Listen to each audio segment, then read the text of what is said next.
Corbett park की फूलकली, ये नाम है उस हथनी का जो आज तक लोगों की यादों में बसी हुई है।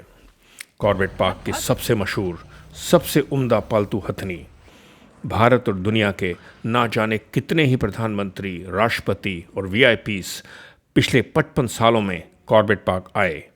इनमें से ऐसा एक भी शख्स नहीं जो यहाँ आया हो और जिसने फूलकली की सवारी ना की हो। जानने वाले बताते हैं कि फूलकली सूंघकर टाइगर को ढूंढ निकालती थी। वैसे तो कॉर्बेट पार्क के चप्पे चप्पे पर खूबसूरती बिखरी हुई है।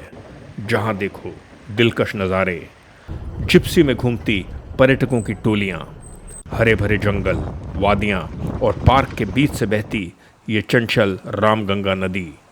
अकेली ये नदी ही कॉर्बेट के रोमांच को दुगना कर देती है, और साथ ही ये बेमिसाल पक्षी और वन्यजीव।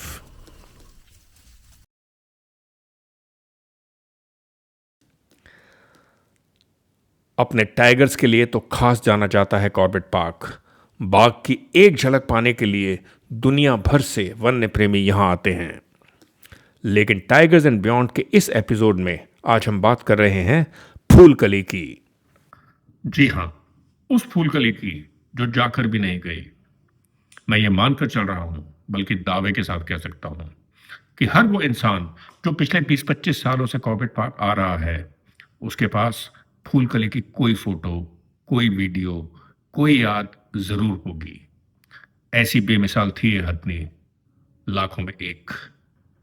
आपको सुनकर हैरानी होगी कि कोई हाथी, वो भी पालतू हाथी, इतनी शोहरत कैसे पा सकता है, पर यह हुआ है। यकीन नहीं हो रहा तो ये देखिए फूलकली का ऐसा वर्णन। भारत के किसी और नेशनल पार्क में किसी पालतू हाथी को शायद इतनी तवज्जो नहीं दी गई है। एक हाथी को लेकर ऐसी आधिकारिक टिप्पणी तो मैंने पहले कभी नहीं देखी। लेकिन फूलकली कोई मामूली हथनी भी तो नहीं थी। सूंघकर बाघ, हाथी और इंसानों को खोज लेने की ताकत थी इसमें। फूलकली पर बैठकर शायद ही कोई ऐसा वीआईपी हो जो बिना टाइगर को देखे कॉर्बेट पार्क से बाहर गया हो। एक और अहम बात, शुरू से लेकर अंत तक फूलकली के साथ जुड़े रहे उनके ये महावत निसार, सुख में दुख में हर समय। आज निसार उदास हैं क्योंकि फूलकली अब उनके पास नहीं है, लेकिन एक सुकून है उन्हें, वो ये कि फूलकली की यादें तो उनके पास हैं। वो यादें जो आज भी जिंदा हैं और शायद इन्हें भी जिंदा रखे हुए हैं। जैसा कि निसार बताते हैं, इतनी अच्छी हथनी थी। अगर टूरिस्ट घुमा रहे हैं, टाइगर होगा टाइगर बताएगी, हाथी होगा दूर 1 किलोमीटर भी, आधा किलोमीटर भी होगा, स्मेल से सब बता देती थी। अगर जंगल में आदमी भी है कोई तब भी बताएगी। इसको इतनी जानकारी। आपका कितना लगाव था फूलकली से? बहुत ज़्यादा था, 24-25 साल रहे उसके पास, और उसकी आज भी याद आती है। तो एलिफेंट माउंट पर देखने के लिए अब दिल चाहता है। किस किस तरह के वीआईपी को सवारी दी? ऑस्ट्रेलिया का प्रधानमंत्री भी रहा, नीलम संजय रेड्डी को भी घुमाया, जनरल सुंदर जी को भी घुमाया, बड़े बड़े वीआईपी घुमाए, जज वगैरह सब भी लोग आते थे। कॉर्बेट पार्क में ही है खिनानौली फॉरेस्ट गेस्ट हाउस। यहाँ पर अमूमन विशिष्ट मेहमान यानी वीआईपीज ही ठहरते हैं। बहुत खास है खिनानौली, और यहीं पर फूलकली को रखा गया था निसार के साथ। और फिर आया 2006 का वो मनहूस दिन जब एक दुर्घटना में फूलकली की जलकर दर्दनाक मौत हो गई। उस दिन के बाद से ख़त्म हो गया फूलकली का किस्सा, ठीक उस धुएं की तरह जो फिज़ाओं में घुलने के बाद अपना कोई निशान नहीं छोड़ता। अपनी प्यारी हथनी के चले जाने से निसार को जो सदमा लगा, उससे वो आज तक उबर नहीं पाए हैं। मुझे कुछ बताएंगे निसार भाई कि फूलकली के जाने के बाद आपके अपनी ज़िंदगी पे क्या असर हुआ? बहुत ही ज़्यादा। जैसे अपने घर का, परिवार का कोई हो गया, उससे हमारे रोजी रोटी, बच्चे सभी पलते थे। धक्का तो लगेगा ही ना।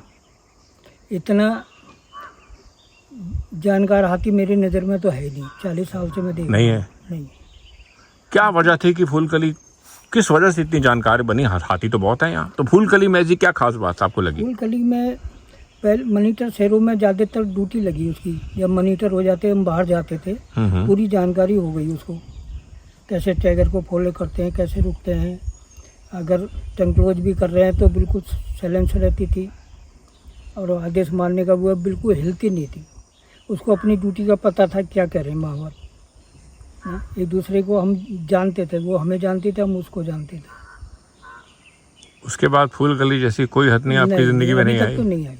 फूलकली चाहे खत्म हो गई हो, लेकिन उसकी कहानियाँ आज भी लोगों की ज़ुबान पर हैं। इस हथनी का फ़ैन क्लब आज भी वैसे का वैसा बरकरार है।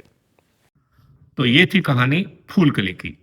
मैं आपको बता दूं कि ये 2 फोटोग्राफ जो मैंने आपको दिखाए हैं, उनको क्लिक किया था मेरे खास दोस्त और मेरी अनगिनत जंगल यात्राओं के सहयोगी रहे असलम वारिसी ने। तो ये था आज का किस्सा।